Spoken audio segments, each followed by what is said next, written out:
नमस्कार दोस्तों। ये वीडियो जो मैंने बनाया है, जो बना रहा हूँ, ये इसका दूसरा भाग है।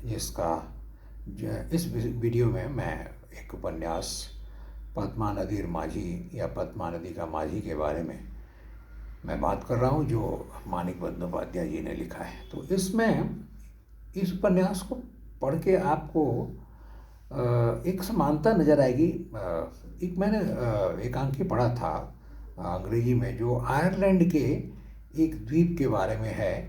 जो आयरलैंड के पास में एक खाड़ी है, वहाँ वो द्वीप है, और उस द्वीप में मछुआरे रहते हैं जिनका मुख्य काम मछली मारना है। उस द्वीप में अच्छी ज़मीन नहीं है, तो खेती के लायक ज़मीन नहीं है, थोड़ी सी ज़मीन है। तो वो लोग समुद्र में मछली मारने जाते हैं, और मर्द लोग जो है वहाँ बहुत ही जोखिम लेके जाते हैं, और उस अटलांटिक समुद्र वहाँ पे है, वहाँ छोटी छोटी नौकाएं लेके जाते हैं। और वहाँ इतना है टर्ब्यूलेंट है समुद्र, इतना वहाँ तूफ़ानी, बहुत ही अक्सर वहाँ पे जो है ये आता है, तूफ़ान आता है, वो डूब जाते हैं, मर जाते हैं। तो उस द्वीप में के लोगों, राइडर्स टू द सी में, ये उनका दुर्भाग्य है कि समुद्र से में मछली पकड़ के ही वो जीते हैं, समुद्र ही उनके, और उसी से वो जलावन लाते हैं, उसी से वो खनिज के लिए घास निकालते हैं। तो समुद्र उन्हें जिंदा भी रखता है और मार भी देता है। उस नाटक में जो नायिका सेंट्रल कैरेक्टर है, वो है मौर्या, एक बुढ़ी औरत है। वो 70-80 साल की बुढ़ी औरत है। उसके 5-6 बेटे मर जाते हैं, पति मर जाता है, उसका ससुर मर जाता है।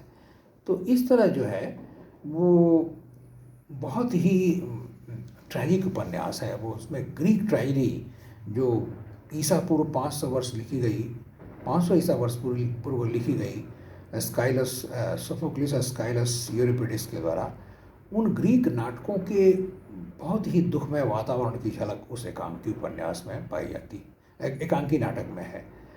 उसी के जैसा उसमें एटमॉस्फेयर है। ये उपन्यास भी ट्रैजिक एटमॉस्फेयर है, लेकिन उतना ट्रैजिक नहीं है।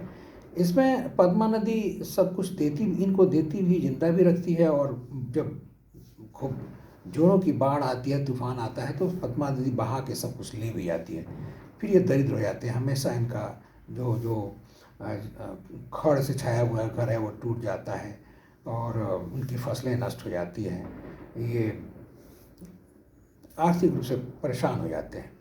तो ये उपन्यास जो है बहुत ही सुंदर उपन्यास है, और उसमें जो कुछ भी घटित होता है इसमें, वो प्रकृति के गोद में घटित होता है। इसका नायक जो है कुबेर, उसे अपना जीवन बहुत पसंद है। वो खुली हवा में नदी के ऊपर जब वो तैरती रहती है उसकी नौका, और वो चांदनी रात और नदी के ऊपर मंद मंद हवा में जब उसकी नाव चलती है, वो ऐसा जीवन उसे बहुत पसंद है। तो आपको उस प्रकृति के साथ का जो आनंद है, वो आपको इस उपन्यास को पढ़ के आपको भी महसूस होगा। तो इस उपन्यास पर एक फिल्म बनी थी।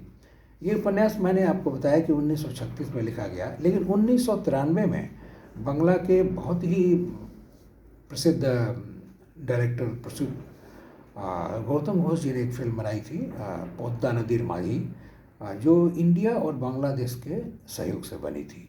और उसमें वो जो नेगेटिव कैरेक्टर है, वो विख्यात कलाकार से उत्पल दत्त जी ने निभाया था। और उसमें बहुत ही बड़े कलाकार जो बांग्ला फिल्म के रवि घोष जी थे, रूपा गांगुली जी ने भी अभिनय किया था। वो जिन्होंने द्रौपदी का रोल किया महाभारत में, वो रूपा गांगुली जी ने भी अभिनय किया था पद्मा नदीर माझी में। और बांग्लादेश के बहुत से कलाकार थे, क्योंकि ये कोलाबोरेशन था इंडिया बांग्लादेश का। और चूँकि बांग्लादेश में वो पड़ता है केतु ग्राम, जिस गांव का वर्णन है, बांग्लादेश के ही ग्रामीण परिवेश का वर्णन है। तो उस समय जो पूरे भारतवर्ष के गांवों की जो अवस्था थी, दयनीय अवस्था थी, शिक्षा का अभाव, और कोई ग्रामीण बैंक नहीं था जो कि मछुआरों को और भी जो लोहार हैं, किसान हैं, उनको कोई ऋण देने वाला बैंक नहीं था, उन्हें कोई हेल्प करने वाला नहीं था, और शोषण होता था। ये बिचौलिए सब कुछ खा जाते थे और जो मनी लेंडर्स थे वो उनको परेशान करते थे। तो बड़ा ही दयनीय जीवन जीते थे लोग।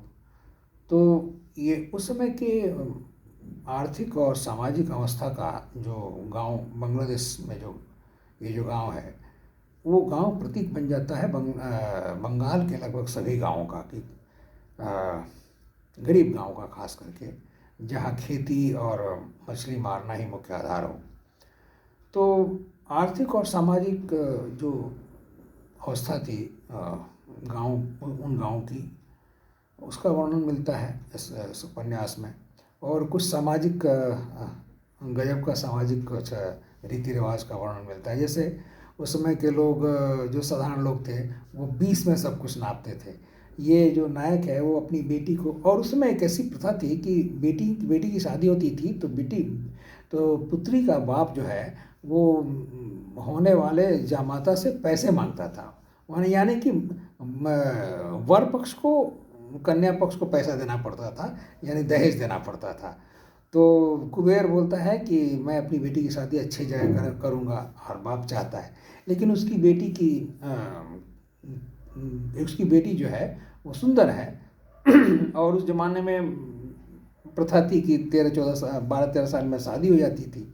तो इसकी कुबेर की भी बेटी शादी तय हुई, लेकिन एक दुर्भाग्य से उसका पाँव आहत हो जाता है, वो लंगड़ी हो जाती है। तो उसके मैरिज प्रॉस्पेक्ट्स, मैरिज की संभावनाएं सब गड़बड़ा जाती हैं। तो फिर ये कुबेर को शोषण फिर से होता है कि उसकी बेटी की शादी वो निगेटिव कैरेक्टर हुसैन ठीक करता है, और उस होने वाले दामाद को भी वो उसी द्वीप में भेजना चाहता है।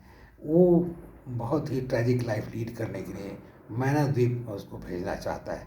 तो बड़ा ही करुण है कुबेर की और उसके परिवार की कहानी।